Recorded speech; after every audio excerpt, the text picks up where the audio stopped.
Okay, hai, Assalamualaikum semua anak-anak didik Teacher Sally. Hari ini kita sambung lagi pembelajaran kimia bersama dengan Teacher Sally. Okay, so kita dah pergi halfway dalam tajuk sebatian karbon. Okay, sebenarnya teacher dah asingkan bab sebatian karbon ni kepada dua bahagian. So kita dah pun master harap-harapnya dah bahagian satu, iaitu kita dah tengok kesemua siri homolog. Okey, dan kita dah belajar macam mana nak melukis isomer, macam mana nak menerbitkan isomer mengikut bilangan karbon. Kemudian kita juga dah belajar macam mana nak buat penamaan mengikut sistem IUPAC. Okay, so now for the second part of sebatian karbon, kita akan pergi kepada sifat-sifat kimia bagi semua siri-siri homolog ini. Okay, so bila kita sebut tentang sifat kimia, bermaksud kita nak tengok apakah tindak balas kimia yang melibatkan kesemua siri homolog ini. Okay, bagi memudahkan kita nak mengingat ataupun kita nak memahami kesemua sifat kimia ni, kalau hampa tengok dalam buku teks, maybe it's too orang kata complicated. Pada teacher lah complicated. So teacher dah beberapa tahun menggunakan kaedah ini untuk kita lebih faham dan kita lebih kuasai sifat-sifat kimia, maksudnya yang selalu ditanya dalam soalan lah. Okay, are you ready guys? Jom kita mulakan. So many pieces all back together now. What's your vision?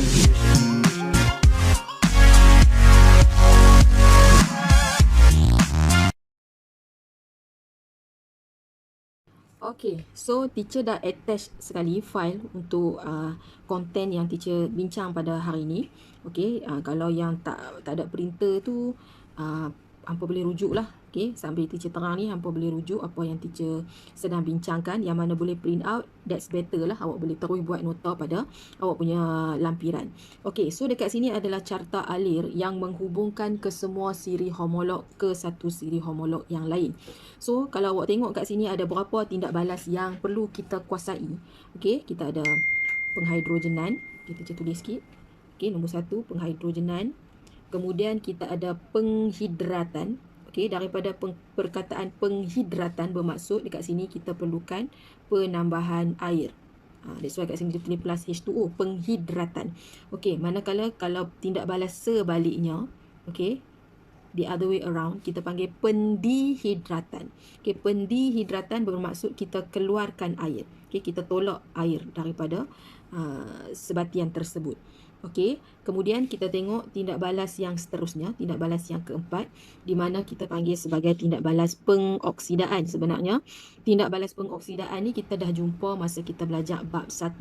Okay, tindak balas pengoksidaan, kalau awak tengok larutan yang digunakan kat sini pun larutan yang familiar.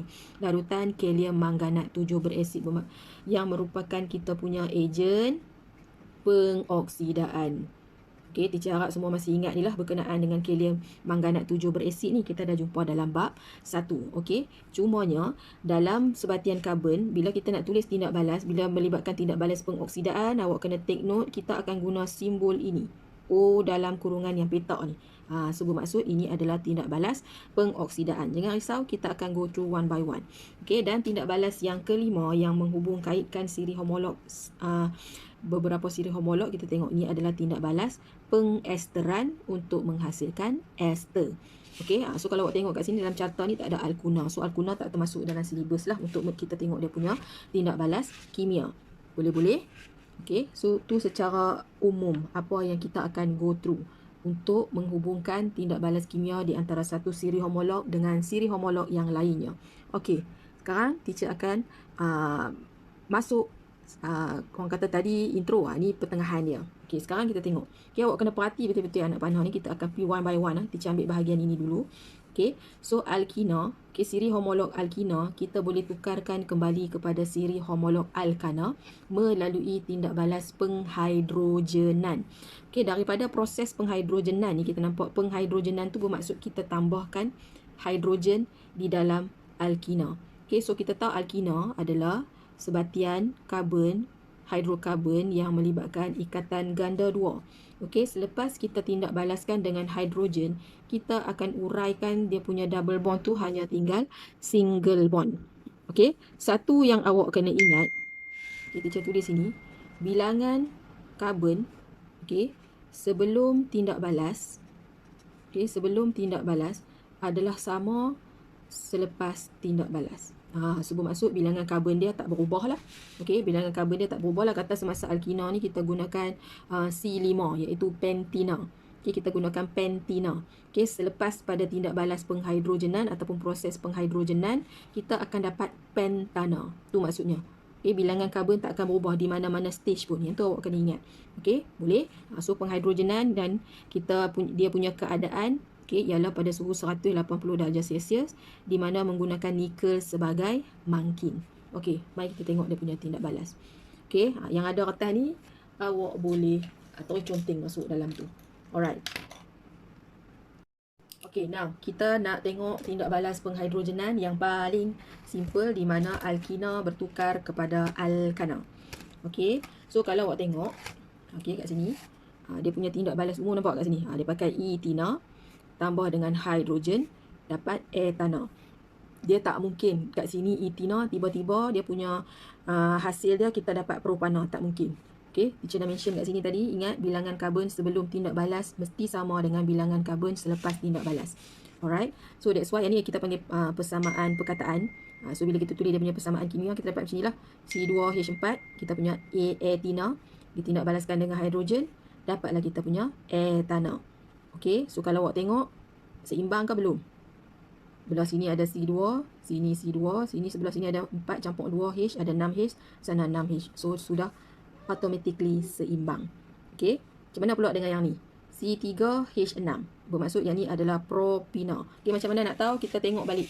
Okey, sebelum ni kita dah tengok dia punya formula ARM kan. Kalau nak make sure kita tulis persamaan tu betul, kita relatekan dengan dia punya formula ARM. So kalau alkina CnH2n. Betul tak? Okey, kalau alkana CnH2n plus 2. Ni formula ARM dia. Okey. So kalau awak masuk balik dalam formula ARM tu, bilangan karbon dia, formula dia mesti sama tally lah dengan dia punya formula ARM tu. Okey. So yang ni kita tahu, kita daripada propina sini, C3H6 propina lah, maksudnya N sama dengan 3. So 3 kali 2 6. So yang ni kita punya propina tambah dengan hidrogen mengalami tindak balas penghidrogenan. So kita akan dapat propana. Okey. So maksudnya bilangan C tak akan berubah. C3H8. Okey, masuk dalam ni. Tapi kita jumlahkan balik. Dia mesti akan sama dengan kiri dan kanan. Kalau pakai magic ink jadi kembang, kita pakai pen lah. Okey. So yang ni C4H8 plus dengan hidrogen. So kita akan dapat C4H10. Macam tu. Okey. So bermakna kalau kita nak tulis dia punya structure, kita ambil yang pendek ni lah. Okey. C double bond C H H. Okey. Ini. Okey. Tindak balaskan dengan hidrogen. Okey. Apa yang berlaku? Double bond ni akan terurai. Dia terurai, dia akan jadi single bond. C, tulis balik yang tadi tu. Okey, bila dia terurai bermaksud ikatan dia akan duduk di sini. Okey, dan hidrogen ni akan masuk. Inilah yang berlaku. So daripada etina jadi etana. So sama juga C berapa pun. Okey, bahagian yang terlibat ialah bahagian yang ada double bond. Alright? Boleh. Okey. Tu satu. Kita nak tengok yang kedua. Okey, yang ni settle lah. Penghidrogenan senang saja. Alkina tukar jadi alkana. So kita ambil hidrogen tambah dalam double bond alkina tu, kita akan dapat alkana. Okey, yang kedua. Okey, yang kedua kita tengok sini. Ni tindak balas yang kedua. Okey, daripada alkina kita boleh dapatkan alkohol. Daripada siri homolog alkina kita boleh dapatkan alkohol. Okey. So alkohol apa dia punya kumpulan berfungsi? OH. Okey, OH ni mai mana? OH ni mai daripada tindak balas penghidratan. Maksudnya kita tambahkan air di dalam kita punya alkina, kita akan dapat alkohol. Keadaan dia tengok ni, 300 darjah Celsius, 60 ni tekanan 60 tekanan atmosfera, dan asid fosforik digunakan sebagai mangkin. Okey, sebab apa teacher duk sebut yang ni kena ingat noh. Keadaan dia kena ingat. Bila soalan tanya keadaan untuk tindak balas tu, bukan jawab pepejar cecair ke gas. Ini keadaan dia. Suhu berapa, tekanan berapa, mangkin apa. Tu keadaan dia. Okey. So now kita tengok. Ni dia. Okey, yang B ni lah. Okey, alkina bertukar jadi alkohol melalui tindak balas penghidratan, di mana kita tambahkan air, dan air yang kita gunakan adalah dalam keadaan wap. Okey, H2O. Okey, wap. Ni tekanan dia 300. Suhu 300, tekanan 60. Asid fosforik sebagai mangkin, di mana kita dapat macam ni. Okey, contoh persamaan perkataan etina tambah dengan wap, kita dapat etanol. Okey, ingat tadi dah mention bilangan karbon sebelum tindak balas sama dengan selepas tindak balas. That's why kita mula dengan etina, kita dapat etanol. Tak mungkin kita mula dengan etina, kita dapat butanol. No, dare not. Tak ada benda-benda macam tu. Bilangan karbon mesti sama. Add dia punya pangkal tu. Okay. So, bila kita nak buat persamaan kimia, so ni kita punya etina, C2H4 plus dengan H2O dalam keadaan wap. Okay. Kemudian kita dapat alkohol. Okay. Kalau kita nak tentu betul ke tak betul, kena masuk dalam formula AM. Okay. Siapa masih ingat formula AM alkohol? CN. Apa lagi? H2N plus 1 OH. Okay. Biasanya bilangan karbon, hidrogen, oksigen kiri dan kanan akan automatically dah seimbang. Okay. Tak percaya kita check. Okay. Sebelah sini C2, kanan pun C2. H sebelah sini ada 4. Sini ada 2, so ada 6. So, sini ada 5H, 1H kat belakang, 6. O ada 1, O ada 1. Senang kan? So, etina jadi etanol. Okay, sekarang ini, patutnya nombor dia kecil. Okay, sini kita ada C3. C3 bermaksud propina. Okay, propena. Okay, propina plus dengan H2O, kita punya wap air, kita akan dapat propanol. So, C3, H berapa? 3 kali 2, 6 campur 1, 7. H7, OH. Tu yang penting kita ingat formula AM tu supaya kita tak keliru. Okay, kadang-kadang orang dah ingat dah ni, awak dah ingat dah alkina tukar jadi alkohol, tapi bila time nak tulis formula ni ataupun nak tulis persamaan kimia yang betul, awak jadi salah bila nak tulis formula dia. Okay, so hati-hati. Yang ni teacher tinggalkan supaya awak boleh selesaikan. Tu nampaklah C4H8 kita akan dapat daripada butina kita akan dapat butanol. Alright? Boleh nak? So ni persamaan yang kedua. Settle? Jom kita tengok yang ketiga pula. Okay, now kita nak pergi kepada persamaan yang ketiga. Tadi daripada alkina kita tambahkan air melalui tindak balas ataupun proses penghidratan ni kita dapat alkohol. Ni kita nak terbalikkan. Daripada alkohol kita nak tukar balik jadi alkina. So prinsip dia senang. Kalau alkina nak tukar pada alkohol, kita nak dapatkan OH ni, kita tambah air. Okey, sebab ada H2O kan dalam tu. Sekarang daripada alkohol kita nak tukar bagi jadi alkina, bermaksud kita nak buang OH ni, bermaksud tindak balas dia ialah pendihidratan. Okey, jangan terkalih lah dua ni. Nampak bunyi lebih-lebih kurang sama sahaja, tapi tindak balas yang berlainan. Okey, so kita ada tindak balas pendihidratan di mana kita perlu singkirkan air. So kat sini teacher tulis dia tolak air. Okey, singkirkan air. Okey, dan kita tengok biasanya, okey, biasanya dalam exam, okey, dia akan gunakan serpihan porselin. Okey, serpihan porselin ataupun kadang-kadang dia bagi alumina. So awak kena ingatlah dua-dua makin ni. Kalau nampak salah satu, bila nampak je serpihan porselin, bermaksud awak tahu dah ini adalah tindak balas pendihidratan. Okey, so apa pula yang berlaku? So tengok yang ketiga. Yang ni.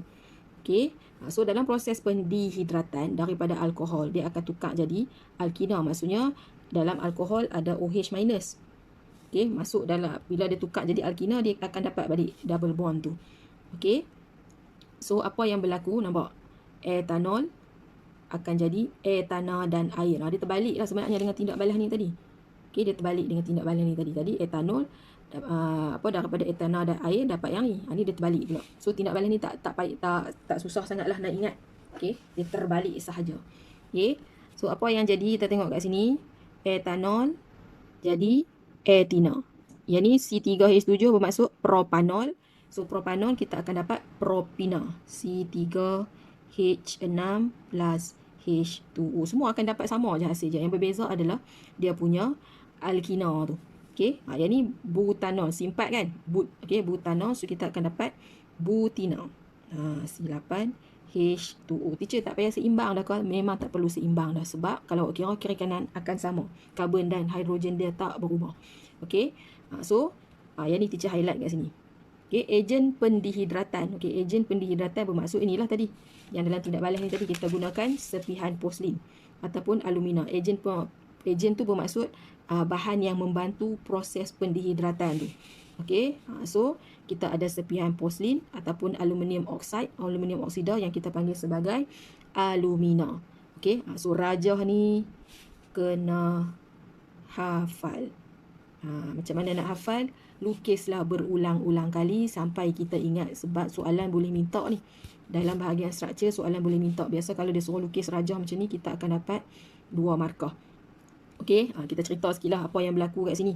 Alright, so macam mana kita daripada alkohol kita nak dapatkan balik etina. Sebab etina ni dia dalam keadaan gas. Kalau awak tengok balik sifat fizik bagi alkana, alkina, dia bawah pada C4, dia dalam keadaan gas. Okey, sifat fizik teacher tak sentuh, tolong baca sendiri nah.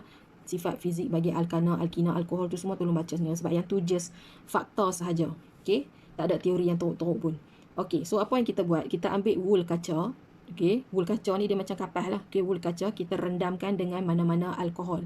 Okey, yang simple kalau dalam makmal kita ada etanol lah. Okey, kita rendam dalam etanol. Lepas tu kita sumbatkan dalam tabung didih ni. Okey, sumbat di hujung. Kemudian dekat bahagian ni kita masukkan sepihan porselin. Okey, lepas tu porselin tu kita tumbuk-tumbuk bagi pecah. Kita masukkan dekat sini. Okey, kemudian kita panaskan. Kat sini kita pasang salur pengantar. Okey, dalam ni sebenarnya mula-mula kita isi dengan air yang penuh lah. Yang ni kita panggil sebenarnya ini ialah kaedah penyesaran air. Okey. So bila tindak balas berlaku, etina terhasil dan air akan keluar daripada tabung uji ni. Yang dalam ni ialah gas etina. Inilah proses yang kita boleh jalankan di dalam makmal untuk tindak balas pendihidratan. Okey, settle yang tu kita dah tengok 3 dah ni. Penghidrogenan, penghidratan, pendihidratan. Okey, so kita ada lagi 2 lagi. Okey, jom kita tengok. Okey, now kita nak tengok tindak balas yang keempat. Okey, tadi mula-mula kita tengok alkina tukar balik jadi alkana, tindak balas ataupun proses penghidrogenan. Daripada alkina nak tukar pi alkohol, okey, ada OH, jadi kita perlu tambah air. Daripada alkohol kita boleh tukar balik jadi alkina dengan menyingkirkan air daripada alkohol tu melalui proses ataupun tindak balas pendihidratan. Okey, now kita nak tengok daripada alkohol nak tukar jadi asid karboksilik. Macam mana tu? Daripada kumpulan berfungsi OH, dia nak dijadikan kumpulan berfungsi COOH. Ini maksud dia. Okey, karboksilik ni. Okay, sebab kita punya kumpulan berfungsi bagi karboksilik ialah karboksil. So, tindak balas yang diperlukan ialah tindak balas pengoksidaan. Okey, bila nampak pengoksidaan bermaksud kita perlukan ejen pengoksidaan. Okey, so biasanya untuk sebatian karbon ni, dia hanya ada 2 sebatian karbon yang famous. Okey, kalau dia tak gunakan kalium manganat 7 beresid ni, dia akan gunakan kalium dikromat 6 beresid. Antara 2 ni lah. Kalium manganat warna ungu, kalium dikromat warna oranye, warna jingga. Okey, selepas mengalami tindak balas, dia akan jadi tidak berwarna untuk manganat. Kalau kalium dikromat jadi hijau. Jingga kepada hijau, ungu kepada tidak berwarna. So ini mesti ingat. Mesti ingat. Okey, boleh? So apa yang berlaku semasa tindak balas ini? Okey, so ini yang teacher maksudkan ni. Okey, so kita ambil etanol, okey, atau mana-mana alkohol. Kita tindak balaskan dengan kalium manganat ataupun kalium dikromat. Tapi dalam tindak balas ni awak nampak tak? Kita tak masukkan pun formula kalium manganat ataupun kalium dikromat. Kita hanya guna simbol O duduk dalam kurungan ni. Okey, dan kita akan dapat asid etanoik. Nampak? Masih sama awalan dia, add dengan add sebab bilangan karbon tak berubah. Dan juga air. Okey, so kalau kita tulis formula dia, kita akan dapat inilah C2 etanol, C2H5OH, tindak balaskan dengan ejen pengoksidaan kita. Ini hasilnya. Okey, kalau teacher nak guna propanol pula, jadi lagu mana? Propanol C3, 3 kali 2, 6, campur 1 H7OH. Okey, plus dengan O, ejen pengoksidaan kita. So, kita akan dapat, kalau sini propanol, kita akan dapat asid propanoik. Bilangan C dia 3 juga nah. C3, H7, C2, H2 kali 2 kali 2, 4, H5, COOH plus dengan H2O. Okey. Jangan confuse lah sebab apa nama etanoik dia nampak sini. Macam mana nak tengok? Nampak sini ya. Yang ni C2, dia punya hasil pun C2 nampak 1 2. Jangan tulis 2 kat depan ni. Kalau awak tulis 2 kat depan ni, C satu lagi kat belakang dah jadi 3C. Dia dah tak tally dah. Okey. So C3 sini teacher tulis C2 COOH. Okey, sebab karboksilik punya formula am CnH2n plus 1 COOH. Okey, so bermaksud kalau C dia 3, N ni kita kena letak 2. 2 kali 2 4, 4 campur 1 5. Okey. So dapat yang dan kita seimbangkanlah, sepatutnya tindak balas dia semua akan dapat sama. So bilangan O dia kena sama kiri dan kanan. Okey, boleh? So ni tindak balas pengoksidaan. Kalau awak tak jelas, awak ulang balik video yang teacher tunjuk ni. Okey, yang ni semua kena ingat. Dan tindak balas yang keempat dah ni, alkohol tukar jadi asid karboksilik. Okey, now tindak balas yang terakhir. Yang ni kita dah jumpa dah sebelum ni. Apabila kita belajar berkenaan dengan siri homolog yang terakhir, iaitu ester. Okey, untuk dapatkan ester kita perlukan proses ataupun tindak balas pengesteran. Okey, di mana asid sulfurik pekat, yang ni asid sulfurik pekat ni kita jadikan sebagai mangkin. So mangkin takkan terlibat dalam tindak balas lah. Dia cuma membantu untuk cepatkan tindak balas. Okey, dicampurkan titih, dipanaskan secara reflux. Okey, so mari kita cuba lengkapkan kita punya persamaan ini. Okey, kita tahu dalam tindak balas pengesteran asid karboksilik tambah dengan alkohol kita dapat ester dan air. Kita tinggal belakang ni. Ester dan air. Okey. So di mana kita revise balik sikit lah. Okay, kalau kita ada alkohol, bahagian yang terputus, contoh kita ambil lah etanol lah di sini. Okey. So daripada sini kita nampak yang ni adalah kita punya asid karboksilik. Apa nama asid karboksilik ni? Macam mana nak tahu? Tengok bilangan karbon. So 2 karbon campur dengan 1 karbon. So dah ada 3 karbon. So bermaksud ni bernama asid propanoik. Okey. Jadi nama dia apa? Berapa karbon? 1 karbon. So ada OH kat belakang ni. So yang ni ialah tindak balas etanol. Okey, kita tulis dulu persamaan perkataan supaya senang kita nak tulis persamaan kimia dia. Okey, macam mana kita nak dapat dia punya ester? Masih ingat? Kita sebut yang mana dulu? Bahagian asid dulu ke etanol dulu? Alkohol dahulu. Which one? Yes, kita namakan, sebut nama alkohol dahulu. So kita akan dapat etil. Okey, yang propanoik ni akan jadi propanoat. Okey, plus dengan air. Okey, dan kita tulis macam biasa sebab apa? Kita tahu untuk asid propanoik yang akan terputus ialah dia punya OH. Okey, untuk bahagian alkohol yang akan terputus ialah bahagian H. Okey, yang senang nak tulis apa? Kita tulislah air dulu, H2O. Okey, so yang lain kita tulis C2H5CO. Ni kita tulis untuk asid karboksilik yang hilang OH ni. Okey, untuk bahagian alkohol kita kena kalih dia. Kita kena tulis O dulu. OCH3. So dapatlah kita punya formula bagi ester. Okey, yang ketiga ni teacher tinggalkan untuk awak lengkapkan. Alright, sebab ini kita dah tengok dah, so teacher terangkan sekali lalu sahaja. Okey, so macam mana kita nak jalankan ataupun kita nak dapatkan kita punya ester? Inilah rajah dia. Kita boleh gunakan kaedah reflux. Okey, reflux kat mana bahagian reflux yang ni lah. Okey, sebab kita ada air masuk dan air keluar ni, yang ni kita panggil reflux. Sebab apa perlu ni? Sebab ester ni antara ciri-ciri dia ialah dia mudah meruap. Okey, sebab tu kita perlukan pengaliran air ni supaya kita boleh kumpul kita punya ester. Kalau tak, ester tu terhasil lepas tu hilang. Terhasil lepas tu hilang. Sebab tu minyak wangi kita tak boleh nak biar dia terdedah. Minyak wangi pun sama. Kalau kita biar lama-lama, kawasan terbuka dia akan hilang. Sebab dalam minyak wangi tu ada ester. Alright, selain daripada tu, ester tu dia berbau harum ataupun wangi. Okey, berbau manis. Kalau awak tengok dalam buku adalah beberapa ciri ester. Okey, boleh. So kita dah habis bincang untuk kelima-lima perkaitan siri homolog ini. Okey, so ada penghidrogenan, penghidratan, pendihidratan, pengoksidaan dan juga pengesteran. Okey, bila kita dah belajar ke semua perkaitan antara siri homolog ni, okey, mari kita tengok macam mana pula contoh soalan yang boleh ditanya berkaitan dengan tajuk ini. Jom kita tengok. Okey, so inilah bentuk soalan yang boleh keluar. Dibagi dalam bentuk carta alir juga. Sebab tu teacher kata tajuk sebatian karbon ni tajuk yang senang sebenarnya. Selagi kita boleh ingat lah.